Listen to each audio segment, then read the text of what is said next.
So we'll try to get through as many of those questions as we possibly can now. So maybe, Fran, given that you're still on screen there, then I'll maybe start with yourself. So there's a question there in particular around the young farmer. So an example of a farmer who in the 2022 year is in year 4 of their YFS, and when they now come into 2023, where do they stand vis-a-vis their year 5 payment? Will they still be stuck on the old one, or will they get the newer higher payment, please? Okay, so existing applicants who are not fully through their 5 years of support can continue seamlessly on into the new cap, and they will receive the new money. In commission speak, they call it paying the old people new money. So you will comply with the new terms and conditions. You know, you'll tick the box as a continuing participant in the Young Farmer Scheme, and in 2023 you will receive the new money. So based on your eligible hectares. Okay, will I continue maybe with a few more of the questions that have come in? Please, there's plenty of them. Thanks, Fran. Oh, there's lots of them, so stop me if I'm running on a bit. Would a new entrant under BIS who did not qualify previously for the National Reserve, would they qualify for it in the future? And possibly yes is the answer. You need to check terms and conditions closer to the time, but there will be a reserve in each year, and it's certainly worth looking at anyway. A new entrant would be defined as someone who has commenced farming within the previous 3 years and had not got farming activity before that. So that's some of the key criteria there. Another question that came in there, I'm thinking of transferring my land to my children, obviously adult children, but plan on keeping the entitlements and then renting back the land to farm it myself.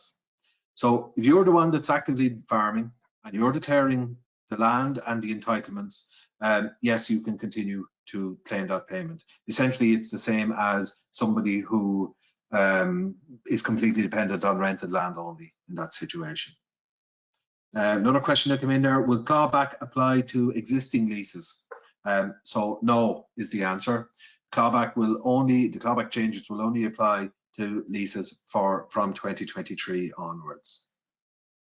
There's another question there that somebody had. I have multiple sets of entitlements. How will they work in the new cap?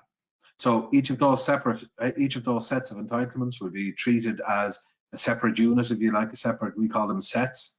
And each of those will follow their own convergence path in the new cap. So when you move on in, a farmer could have a set that's converging upwards, a set that's static in the middle, and a set that is converging downwards. You can use the calculator as you saw there earlier to work some of that out. I was previously allocated entitlements from the National Reserve. Do I get to keep those in the new cap? Yes is the answer there, simple and straightforward. Going through these, yeah, common enough question. I'm just after getting my green cert. Should I start now and apply for the Young Farmer Scheme, or should I wait?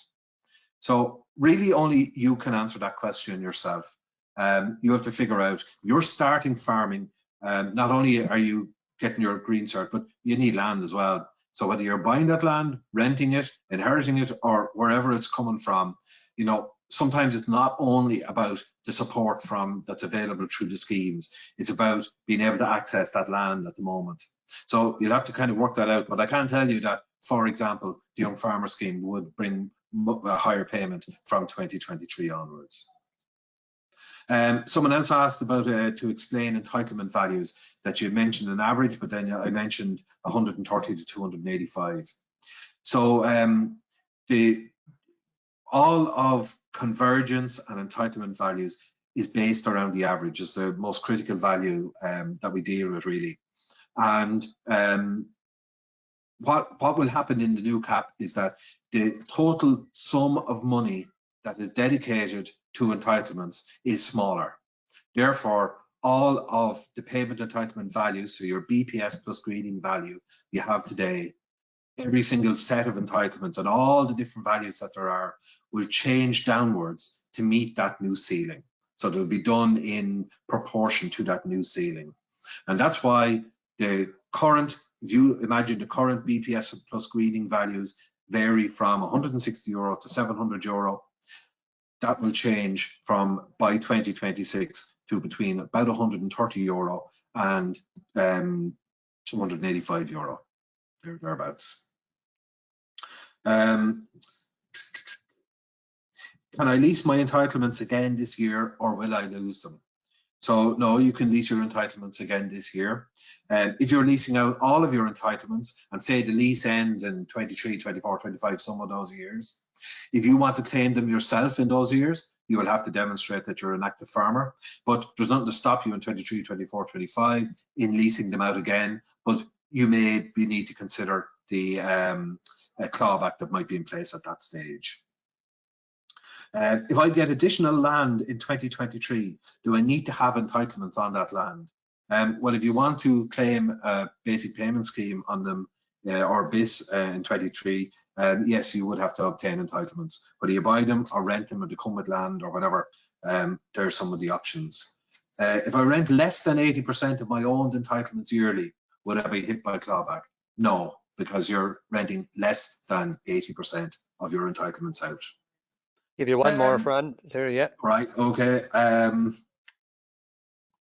Question maybe that is, I think it came up twice or three times there, was around the payment dates. Why are all the payment dates at the back end of the year, and why can't it be spread a bit through the rest of the year?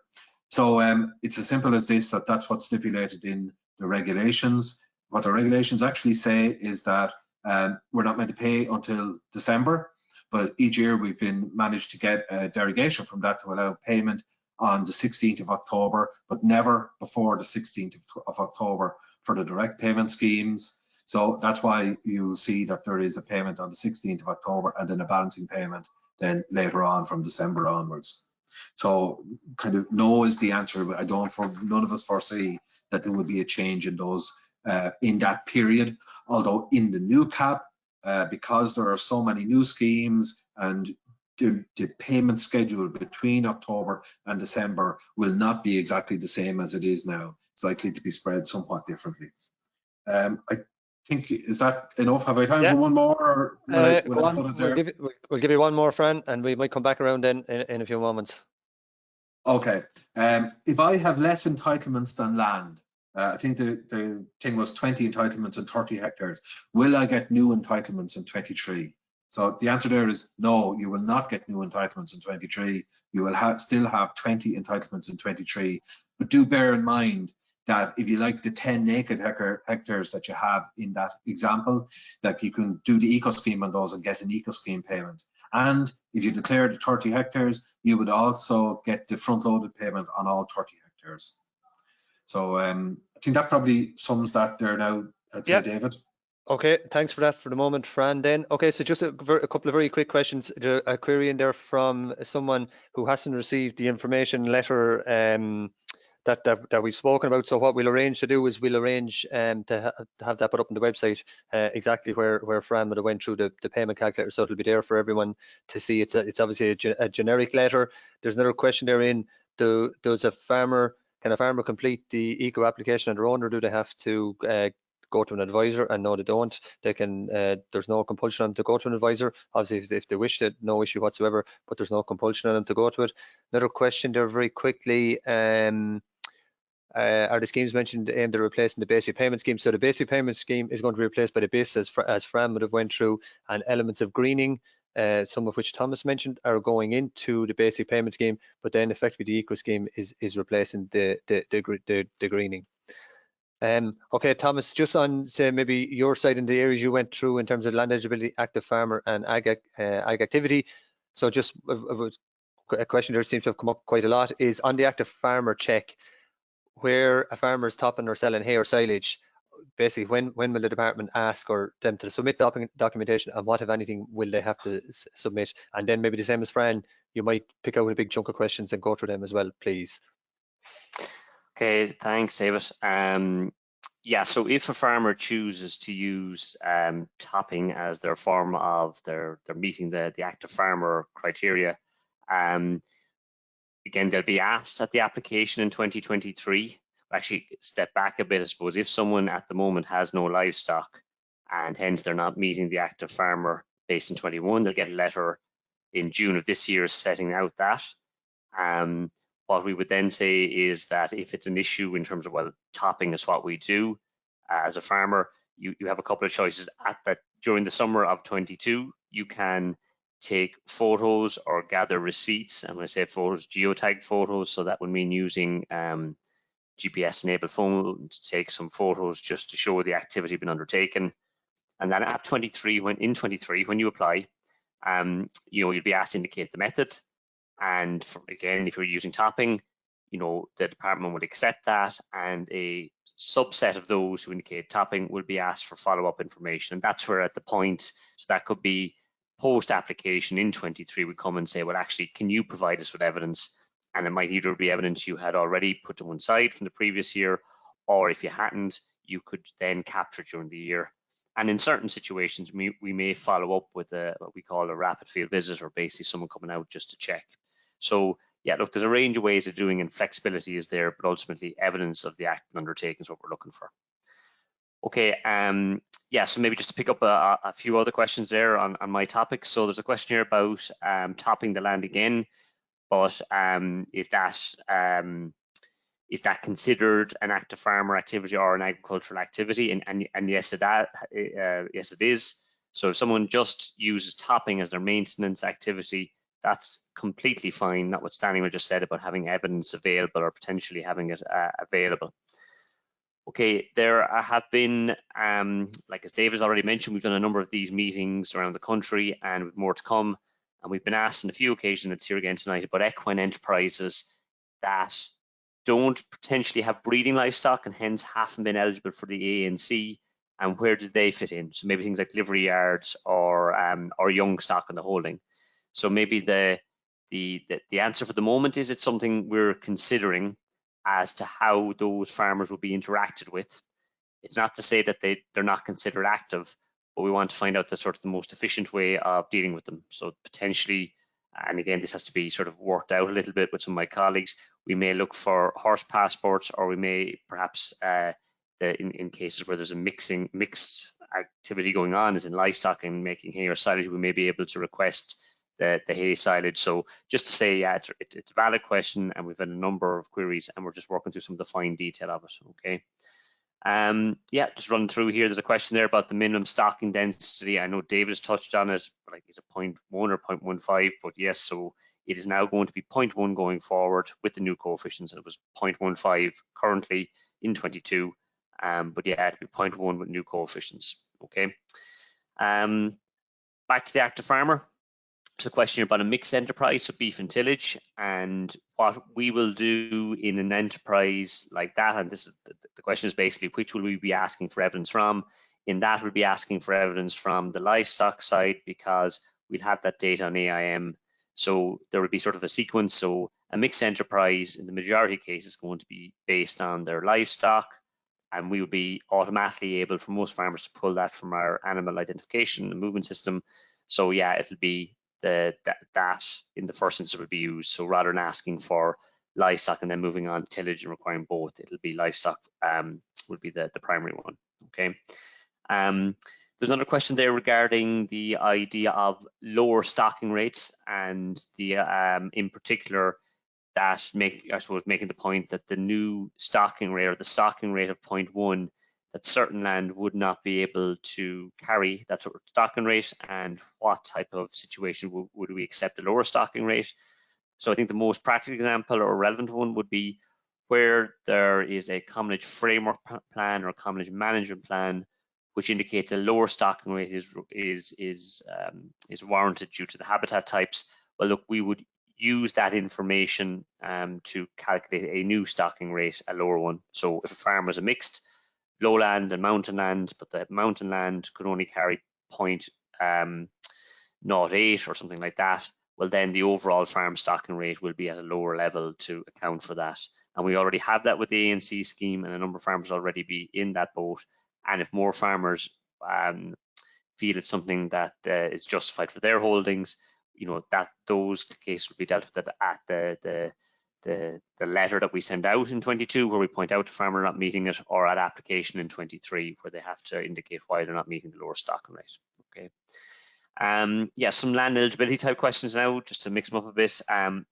so how will mountain type ground be assessed for eligible area where currently the MEA is set at circa 55%? So as I've said, for any land being mountain or lowland, we're now proposing that up to 30% of the land will be eligible. Again, subject to DG Agri approval, be eligible for other things like scrub or habitats. So if the question here is probably going, well, if there's more deductions at the moment.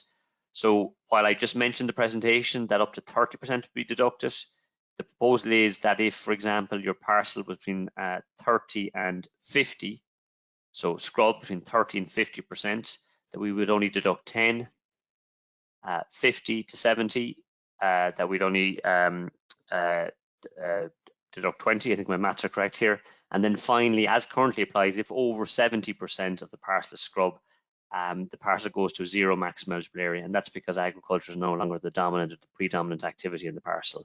So yeah, there is a sequence. 30% is the main one we're talking about, but there's more, I would call it, adjustments up along the range, and we'll be showing farmers those new eligible hectares as we move through the year and as we come into 2023. Okay.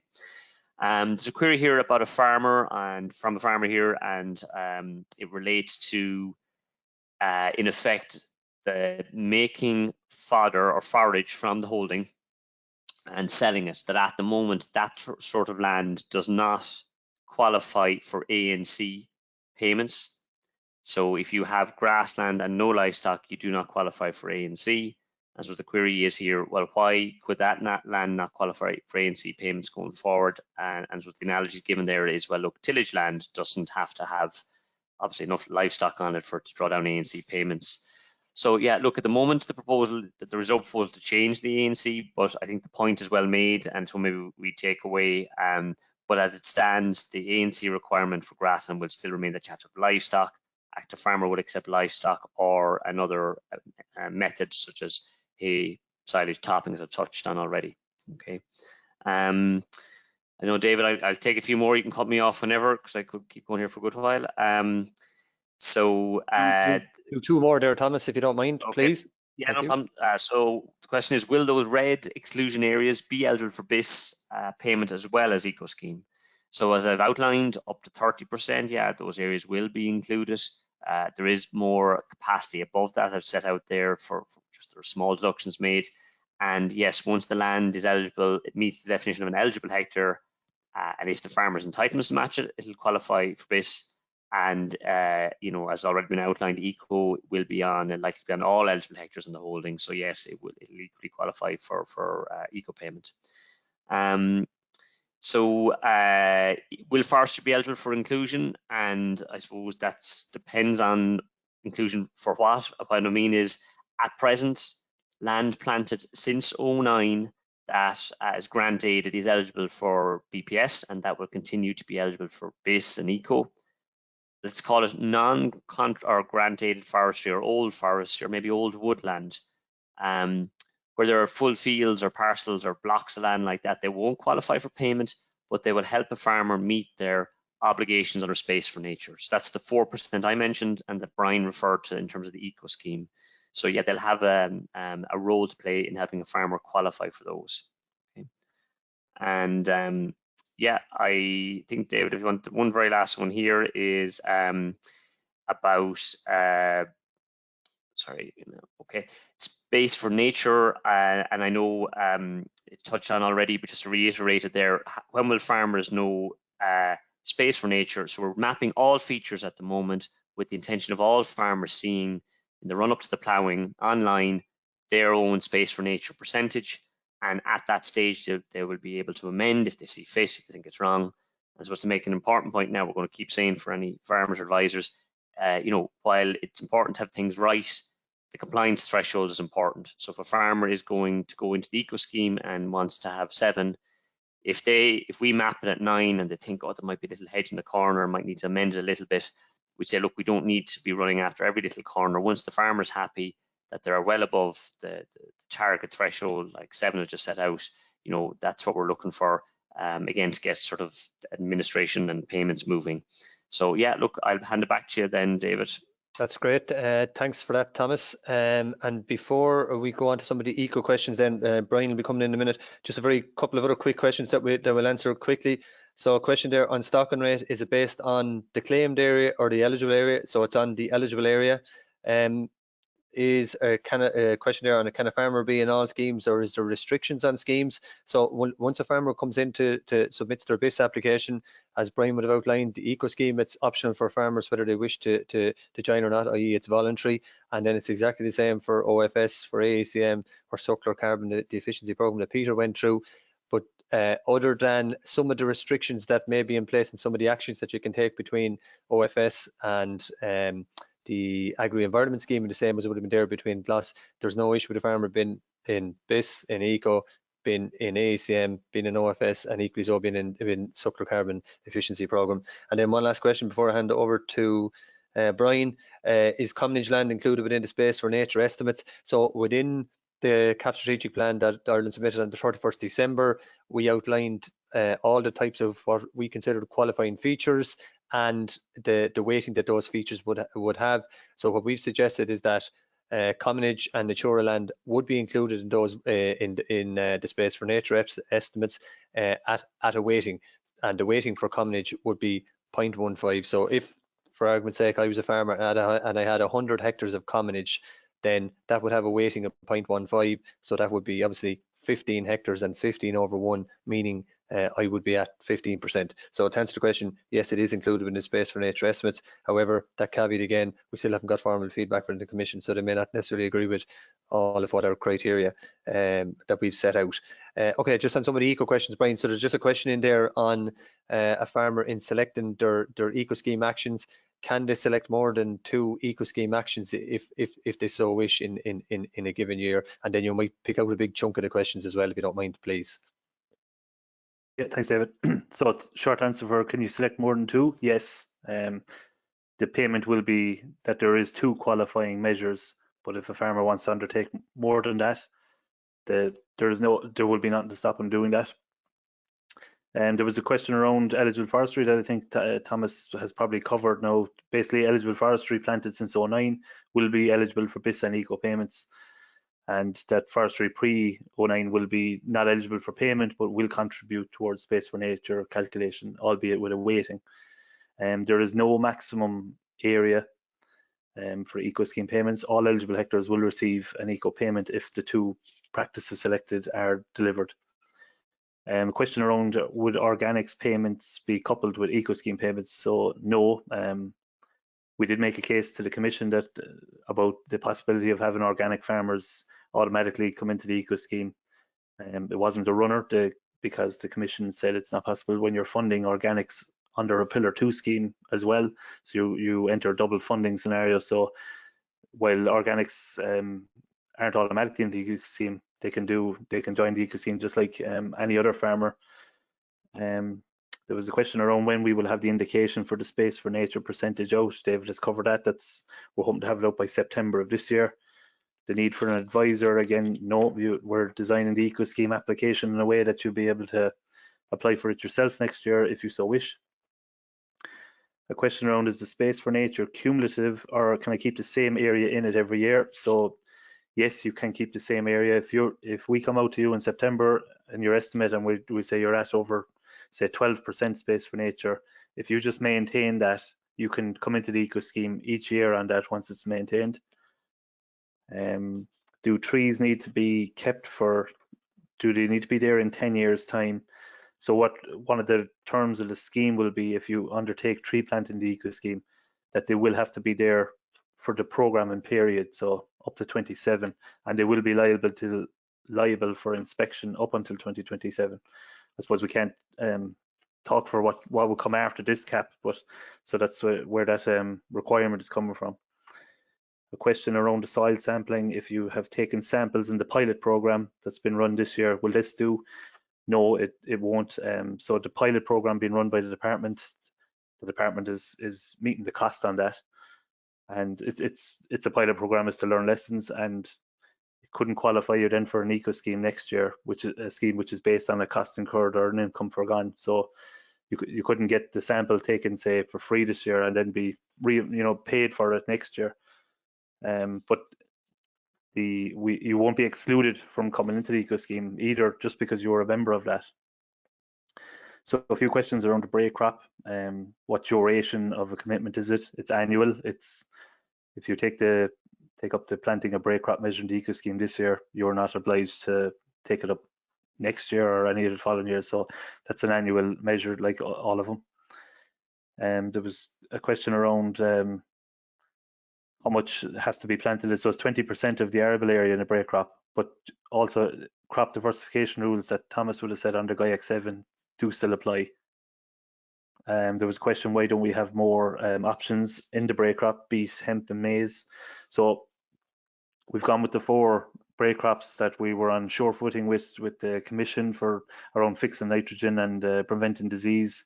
But I would say it's the first year of the eco scheme, and there would be a possibility that if we see a need, we could add additional crops to that in future years of the eco scheme. So we'll see what the feedback from the Commission is on that. There's a question around what's the net benefit from participating in the eco scheme. I suppose there's no one answer for that in a lot of ways, because it's been funded by a ring fencing 25% of the direct payments allocation. So there is some farmers will contribute more. Those with higher value entitlements will contribute more to the pot than farmers with a lower value entitlement. And then you have different measures in the eco scheme. Some measures are based on income forgone, which could also be called cost neutral. If, as I said, for Space for Nature, if you just maintain what you already have, you could qualify for the eco scheme like that. And then some measures have an actual cost to the farmer, like buying trees. And so the net benefit would, and I suppose the fact that it's a per eligible hectare payment as well. So it's funded one way, it's paid out a different way, and there's 8 different measures, any combination of the two. So that's a very individual matter. What actions must be taken with the commonage in the eco scheme? So there's no mandatory actions for any commonage. There will be some measures like tree planting can't be done on a commonage, but David's gone through it already. We're proposing commonage contributes to Space for Nature. I'll just have 2 more there now, David. I get to. Why have we set the livestock units at 1.5 livestock unit as the maximum rate? So look, basically the scheme, as I've said, it's based on an income forgone or a cost incurred, and these are costings that we have to have verified. So we basically got the average stocking rate from our nitrates division, reduced it by a certain percentage to be able to generate a costing to say that if you're X% below the national average, that you have forgone the income, say, then operating at the national average. And just one that came in there just as I started talking, is this the plan, or can we see changes to it, or is this the plan subject to approval? Yes, this is the plan subject to Commission approval. I suppose we did a lot of consultation and a lot of feedback from stakeholders to come up with the scheme we have. So this is a scheme that we are proposing for 23, and as I said already in my answer there on the break crop, it's an annual scheme. If there's tweaks to be made to it in future years, that's a possibility if something's not working or if we need something else, but that is the plan that as submitted. That's it for me, David. Okay, perfect. Thanks, Brian. Yeah. Okay, before we go on to Peter and the Suckler scheme, a couple of other quick questions there. Just the shortest question. 2 words, retirement scheme. So I'm presuming the question is there plans for one? And there isn't within the CAP strategic plan that's been submitted. There is no retirement scheme within it. A couple of questions still from people asking about where can they get the slides. So they're up on the department's website, as Fran would have touched on earlier on, the gov.ie website. Another question, which is a very fair point, overall a lot more checks, audits and likely bureaucracy, and certainly not a simpler framework. And the reality is we wouldn't disagree with you. That is the nature of the beast, so to speak. However, in as much as possible, we are trying to simplify it from our end. So even in terms of the eco application that Brian has went through, in effect, the farmer and or his or her advisor, to so wish, will complete that at the same time as their BIS application. The department will present the actions that, so to speak, of the 8 actions, those actions that you're eligible for, and then once a farmer can select 2 or more, whatever he or she so wishes, that's effectively it. There's not much more to it.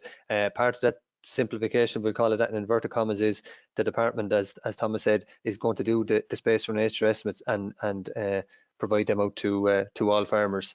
Okay, Peter, so just handing over, and there seems to be less questions so on the beef schemes, but just one particular question which probably hits across a lot of areas is question from a farmer basically saying, could you give me an example of what the payment would look like for someone with 40 suckler cows? So if you could answer that, and then maybe take another chunk of questions the same as the rest of them, Peter, please.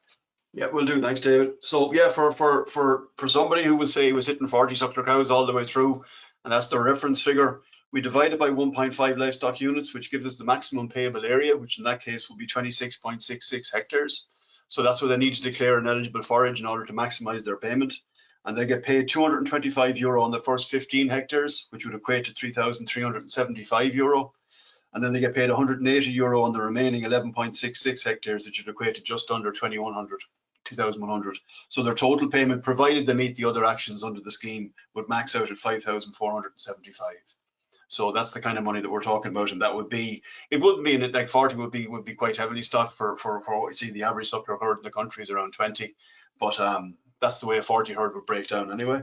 In relation to a couple of other questions there was a question as regards new entrants and would it be set at 2023? In essence, it is. What happens is, or at least what we did under BDGP back in 2014, where somebody didn't have any figures for 2014, they declared what they intended to do in the first year. And if they met that figure, that became the reference figure. If they didn't meet that figure, if they fell short of it, we took the lower figure. So it'll be the same here for the SCEP. Once we have somebody who hasn't had any output within the reference figure or the reference years that are there, they'll be declared as a new entrant. They will get to declare what they plan on doing in the first year. If they don't meet that figure, we go with the lower figure. If they do meet it, that becomes the reference figure going forward. And then there was a question then about in-calf heifers and the requirement to have 80% coming from a 4 or 5 star source. It is going to be an issue, and farmers need to be mindful of it, that if they're buying in-calf heifers where the sire is going to be unknown, it's going to present them a challenge to meet that 80% requirement in the first 2 years, and indeed the 85% in years 3 and 4, that they need to be mindful of it, that they put at risk the payment if they buy in unknown sires for in-calf heifers. So I'm just looking to see. I think that's me, David. That was my questions. Okay, perfect. Yeah. Thanks, Peter. Okay, so just moving on then to some of the AECM questions then. So Pat, just waiting for Pat to come back in this there. Okay, Pat. So one question there in terms of the sustainability plan. So who actually draws up the sustainability plan, and is it at the farmer or the commonage level? And then you might just take a chunk of questions as well, please, Pat. Yeah, thanks, David. First of all, the farm sustainability plan, it's at farm level. So every farmer who's applying for the scheme will need a farm sustainability plan submitted, and it's an approved farm advisor will complete that farm sustainability plan. And it's really the advisor identifying the environmental priorities and risks for the farm holding, checking the fields for suitability for the various actions, and ensuring that the right action is chosen in the right place. So some of the other questions, is there a larger co-op map available, as it's difficult for farmers around the fringes of the AECM cooperation map to see if their land is inside or out? The answer is not at the moment. We're working on a system whereby farmers will be able to determine which measure they'll be eligible for, whether it's AECM cooperation measure or the general. So we're working with our IT colleagues to put a solution in place to make it easy for both advisors and farmers to find out which measure they'll apply for. So that will come in the coming months. Another question, how will tranche 1 participants be decided for the AECM cooperation measure? Well, ideally, any eligible applicants that will apply in tranche 1, hopefully we'll be able to take the majority of them into tranche 1. If there is a capacity issue and we have to limit the numbers in tranche 1, then we will apply ranking and selection criteria, and we're still working on that detail of what the criteria will be. But it will be transparent, and farmers will know what the criteria being applied are and how they will be ranked. So again, that is something that will come over the coming months. Another question, is there more information on the breakdown of payments for the different actions under the AECM scheme? They're not cleared for release yet. We have a lot of work done on the costings. We're still working on the specifications and the terms and conditions and the final detail. We're awaiting feedback from the Commission. So once we get some feedback and we feel we're on steadier ground as regards releasing more detail, that will come over the coming months. And in any case, when the screens are open for completing farm sustainability plans, the payment rates will be available. There'll be a draft specification and draft terms and conditions that we will make available. Of course, they'll be subject to approval from the Commission. Another question, who will do the predator control? I suppose that was one of the examples I gave of a possible non-productive investment or a cooperation action in the cooperation scheme. But it will be up to the cooperation teams to design the non-productive investments and to screen those non-productive investments for the particular area and the needs of the area. Okay, so if that was one of the actions or non-productive investments they would make available, then it is the farmer who would commit to carrying out the predator control. But if he wanted to get an outside person in to carry out that work for him, then once the predator control action has been undertaken, that will be sufficient. Another question there, will GLAS be finished in 2022? Yes, currently all GLAS contracts are due to finish at the end of 2022. We hope people who come in tranche 1 of the new AECM, their contracts will commence on the 1st of January 2023. So that is the plan. I think that's about it, David. I'll hand back to you there now. Okay, perfect. Thanks, Pat. Conscious of the time here now, and we're kind of overrun a few minutes, and thanks for people who are staying with us. Just handing over, going over to OFS then, Kevin. So a couple of questions there. One question in particular is around the max area of 70 hectares. So maybe you'd answer that, and maybe some of the other questions that are in there, please. Thanks, Pat. Sure, thanks. Okay, just with regard to the maximum areas, the max area 70 hectares is the max for the higher payment, as in the 170 or the 250. But there is an organic payment on all land farmed organically. So above that, in conversion, it's €60 per hectare and 30 for fully converted land on all land on the holding declared on their BPS as organic. There was a question there about is there anything out there? Is there anything in the OFS for young trained farmers? While there isn't an additional payment, as in additional higher payment, but within the ranking and selection, a young trained farmer is given priority access to the scheme in the event that there is oversubscription. But the figures that I mentioned earlier and the massive amount of money that's been assigned to it, we don't think that there will be ranking and selection coming into play, so that won't be an issue. There's another, is the OFS open for various types of farming enterprises? Well, it's open for all farmers, all farming enterprises. Sheep only enterprise and suckler farmers, they were two of the questions. Yes, any type of farming enterprise, declare the lands on the BPS and we'll take it up. We'll see if it's grassland or cereal tillage land, whatever, and we pay it on that basis. A question about double funding. We're working with our colleagues in the other agri-environment schemes, but we must adhere to the double funding rules at EU level. But we're trying to come up with solutions that to maximise the payments across all the schemes. There was a question, was OFS replacing ECO? And I think well, Brian has covered that. So the OFS is a standalone scheme.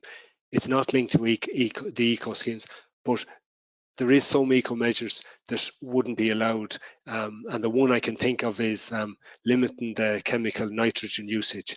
An organic registered farmer wouldn't be eligible to go for that scheme, simply because they're not permitted to put out chemical nitrogen at all under the organic rules. I think that's about it. Yeah, I think, David, thank you. Okay, thanks, Kevin. Okay, a couple of further questions, and a variant, so to speak, of what Kevin just spoke about. Question there: does the eco scheme replace GLAS? No, it doesn't. So it's completely different. So the AECM that Pat spoke about will take over from GLAS, and elements of eco, or the eco piece, so to speak, is largely taken over from greening, albeit some of the elements of greening, as Thomas went through. GAIAC 7, for example, the crop diversification in particular, is going into conditionality. There's another question here. Where's it gone? Oh yeah, can a farmer complete all applications from 2023 onwards by himself or herself, or does he have to sign up to Teagasc to enter these schemes? So as we was said on BIS, eco, entirely up to themselves, whether they wish to employ an advisor or not. That's their own decision, but there's no requirement to have an advisor to submit those applications. AECM is different, as Pat went through. That does require an advisor to submit your application on your behalf. A couple of questions on the fertilizer register and how does it work. The straight answer is the register is only been developed at the moment, so I can't answer the question for you, other than it will be a very important element to ensure it's in place in 2023.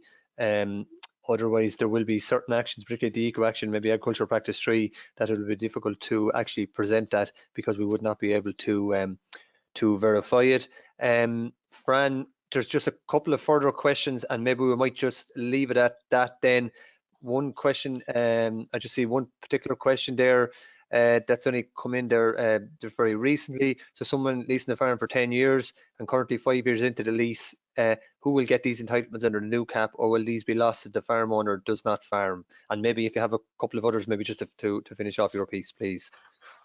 Sure, yeah. So that lease is running at the moment. That's fine. So imagine it ends in 2025, just for argument's sake. So at the end of that lease, the entitlements will revert to the owner. So they'll go back. So if there was, I can't remember, was it 20 entitlements, 30, whatever it is, the 20 or 30 entitlements that are leased out, they'll all pop back to the owner. The owner then in that year, in 2025, has a decision to make. If they're farming themselves actively and they can meet the active farmer and they want to do their own BPS and they want to claim those entitlements themselves, that's fine, they can do that. Or if they want to go and lease again, they can do that too. I would say that nobody knows right now what is going to happen to entitlements after 2028. That's a new cap period beyond the one that hasn't even started yet. So we don't know. I mean, I couldn't but think that there will be direct payment supports for farmers gone on beyond that, but what form they will take, we just do not know yet. Okay, might go then just quickly through a few other ones before we finish out. Will there be an allowance for when a farmer passes away and the effect that has on the family? So yeah, in short, yes is the answer there. There is that falls under a special provision in the regulations. It's a thing called force majeure. Now it applies to the death of a beneficiary or serious illness of a beneficiary. So it must be the farmer themselves rather than, say, a family member or whatever that might pass away. But in those situations, we do have an assistance for bereaved families within the department. If you want to find that, the email address is inheritance@agriculture.gov.ie, and we have a team there who are ready to help, and indeed do help the unfortunately roughly 1,300 farmers who die every month in Ireland, and that they assist the family to make sure that the payments stay going, to keep the farm going during the transition period for the transfer of the farm over. Will there be an assessment of off-farm income for the National Reserve in 2023 onwards? No, is the answer there. Simple, quick answer. Somebody has the green cert, they've been farming since 2015, they never applied for the NR before, can they get it now? So possibly is the answer. They would have to be a young farmer under the age of 40. to be able to get that, because they're too long farming essentially if they're over the age of 40 to get it. What is the upper age limit for young farmer? So the regulations allow us to set it between 35 and 40. We have set that at 40. So 40 is the upper age limit for young farmers. So I think that probably, oh yeah, what's the upper limit for the young farmer scheme, for the new young farmer scheme? And we expect that to stay at the same 50 hectares. But given the increased payment rate, that would mean that the maximum payment would change to about €8,500 compared to about 3,400 today. Okay, so thanks. That's it, David. Yeah, okay, thank you, Fran. Listen, I'm conscious of time. It's a 10:15, and like a bad chairman, I've already ran over. So just a very few quick questions. Just to finish up there, will the recording be put up? Yes, we will look to do that over the next week or 10 days. For those questions that are unanswered, we will look to put the unanswered questions up as well, so that they're there for everyone to see. That's probably it from all the questions. Just a couple of very quick things then. First of all, just thanks to yourself for logging in, for your patience. Fully appreciate and accept there's a lot of information there, but equally so, we hope that you have found it useful. Just thanks to my own colleagues here, so to Fran, to Brian, to Thomas, to Peter, to Pat and Kevin for giving their time and giving their input here. And finally then also thanks to Joe Byrne of our IT crew here for making sure that everything ran to pass. This won't be the last, so to speak, that you'll hear from us in terms of the new cap.